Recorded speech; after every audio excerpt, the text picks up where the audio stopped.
Hey all, SA Stuart here.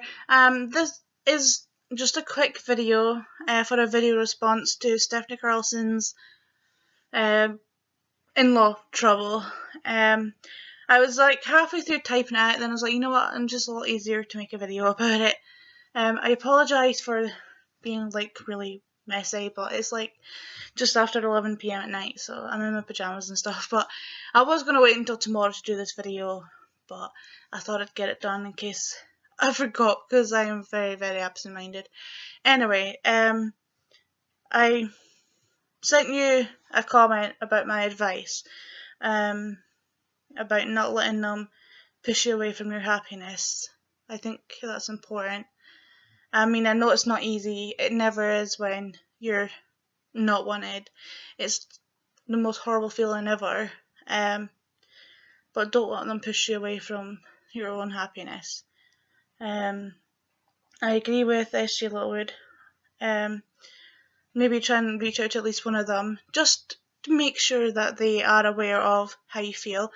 And if things don't change, then as horrible as it is, it's not really a solution, but just keep doing what you're doing, you know, just avoid family situations with them. And I know it's not ideal, but just know at the end of the day your husband comes back to you, you know, and take comfort in that.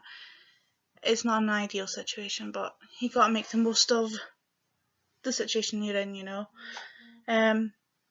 So yeah, my issues, well, like technically it's not my in-laws yet because I'm not getting married until June this year, but I have been with my fiance for coming up for 10 years, and for the first 3 years of our relationship, my mother-in-law, because he's only got his mum and his gran, my future mother-in-law, I kind of just say mother-in-law now because we've been together for so long, but she absolutely hated me for the first 3 years of our relationship, and I have no idea why. And it wasn't really until there was a point where my fiance was rushed to hospital and he had to get an operation, and then he kind of accidentally overdosed on morphine and he was sent to ICU and he almost died because his lungs collapsed. And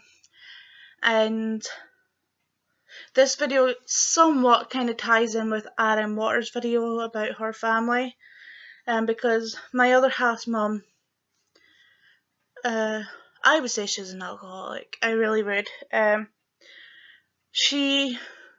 Her son was lying in ICU, and I was with him for nearly 3 days with no eating, no sleeping, barely even able to drink anything.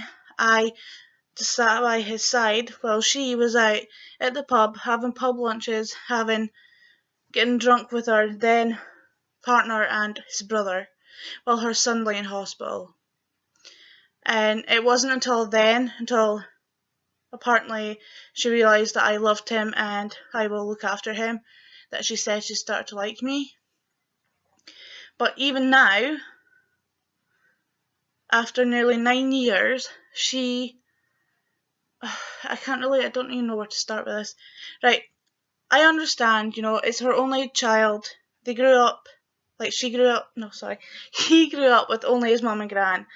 His dad, he's never known his dad. So I get that she wants to spend time with her son, you know. But the thing is, it seems like she was never there for him in his childhood. She was always in the pub and stuff like that, you know. She wasn't ever really there for him, where his gran was. But anyway, it seems like now she's trying to make up for the time she missed in his childhood, and it's too late, you know. He's an adult. He doesn't need her the way he used to. She's missed that chance. But anyway, so yeah, she wants to spend time with him, which is understandable. Anyone who has a child would want to spend time with their child. But the thing is, she blatantly leaves me out, and every time she wants to spend time with him, it's always alcohol has to be involved. And yeah, I used to drink. I don't really drink so much anymore because I got smart and realised it's not worth it. You spend all that money just to feel like crap the next day, you know. Anyway, the point is, and the fact that me and my fiance went through quite a lot of drama over the years because of alcohol. He has issues with alcohol where he kind of becomes a nasty person, and so we're not really drinkers anymore. And his mum, every time she wants to spend time with him, was like, oh, let's go get a pint, let's go get a pint.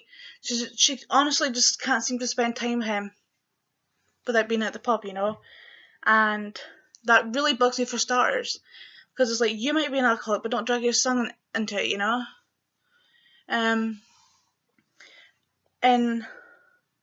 But the thing that really bugs me is, fair enough, sometimes, yes, like I said, she's going to want to spend time with him on her own, but she blatantly leaves me out every single time. And I mean, it would be nice to be invited. Most of the time I would say, no, you know, you two go and spend some time, just you guys, it's fair enough. But never, not once does she ever say, oh, do you and Steph want to come along? It's just always him, you know. She bleeds me out every single time, and it would be nice to be invited at least once in a while. And every time he's out with his mum, he always comes back either, well, not so much nowadays because he's kind of, again, he's got smart too, and he just doesn't do alcohol much anymore. But before, he used to go out with his mum, he used to come back drunk, and I used to have to deal with his crap from being drunk, you know.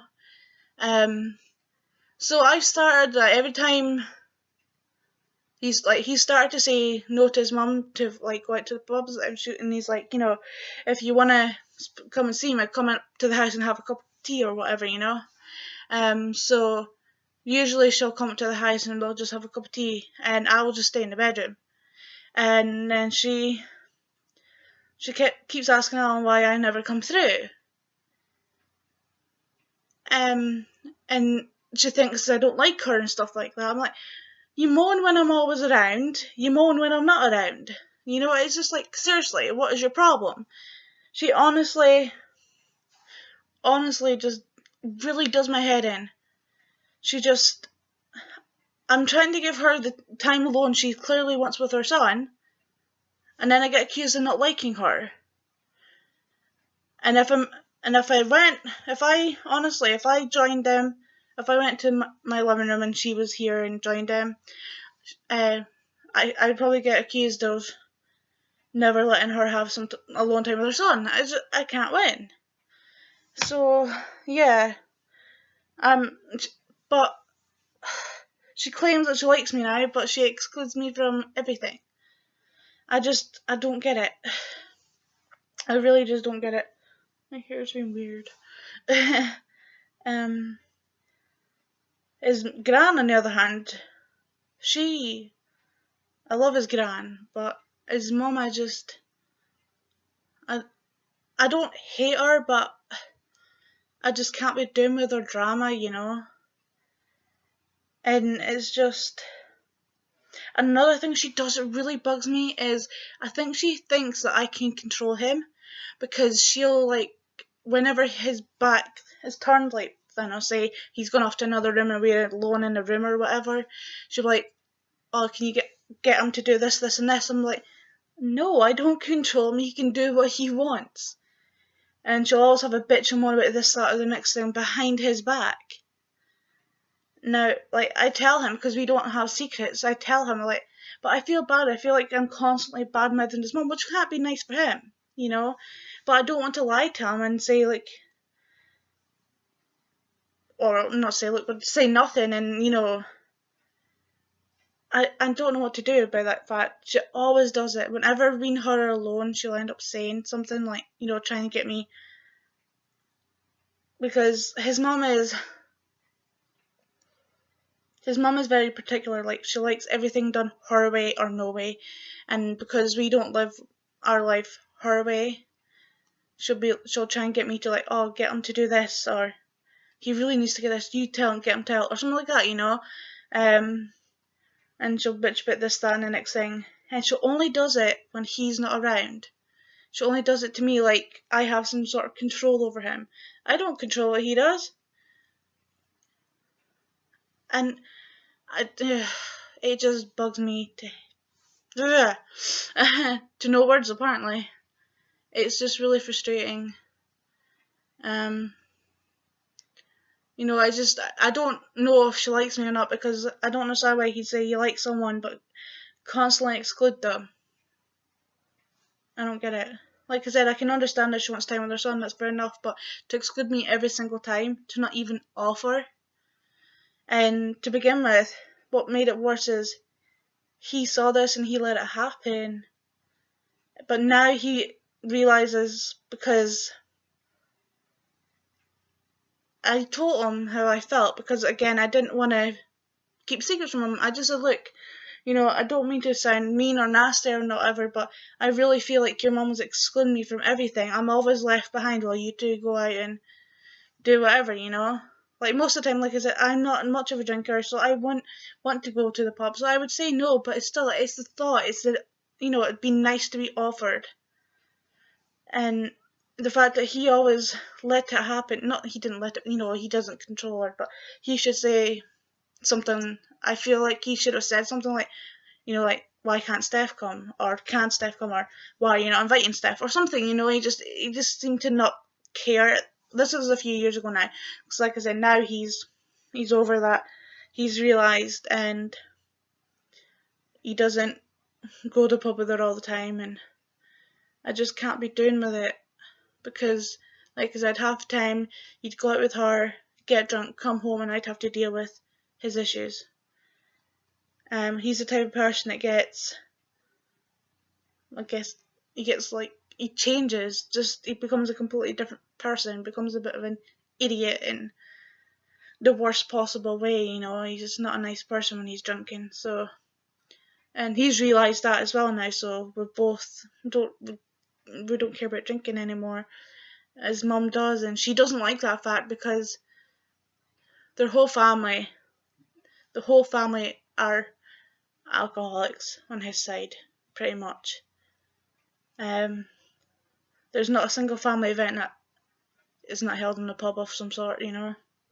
It's just, and I think from, you know, my perspective, it feels like she doesn't like it because he's not living up to the family name of being a partier, you know, or whatever. I don't know. She's always urging him to have a drink and stuff, and then one of the last times I actually did join him, and he was explaining to her why he doesn't drink anymore, you know, because he becomes a different person, he becomes a horrible person. And she was like, I don't care. That's, you know, it's just in our genes, that I don't care, you know, you can't stop drinking just because of that. I was like, you don't care that your son wants to be a better person than what alcohol makes him. It's just, ugh, it really bugs me. But yeah, so this video kind of ties in with Adam Waters' alcohol one, because alcohol is a huge part of this problem that we have, well, I have with my to-be in-laws, and just the fact that she seems to say she likes me, but she doesn't act like she does. And like I said, for the first 3 years, she didn't even make any pretense about the fact that she hated me. I have no idea why, because I gave her no reason to. So yeah, I'm not quite sure what her problem is. But I just, like I said, usually I just hide out in my bedroom whenever she comes over. And I just say, oh, I'm busy writing or whatever, you know. If she asks why I'm not coming through, I'll just say, I'm busy writing, so that'll give you some time alone. And then she'll say to my other half, because he'll come through and he'll tell me, like, oh, my mum said she doesn't think you like her. I'm like, what? I can't win. So yeah, that's really annoying. It's just like, seriously, just make up your mind. You either want me around or you don't. But yeah, this is actually a video. This is a video. Obviously, it's a video. This video's gone on a lot longer than I planned. And I should probably go before my other half gets home from work and he hears me bitching about his mum, because that won't be nice for him. But anyway, yes. I really hope things kind of work out whichever way they can for you, and just try and keep yourself focused on the positive things. Just remember that despite what they say, your husband's there, he loves you, you love him, and don't let them take that away from you. So until my next video, I will say I hope you all have a wonderful day or night, whatever it is where you are. Goodbye.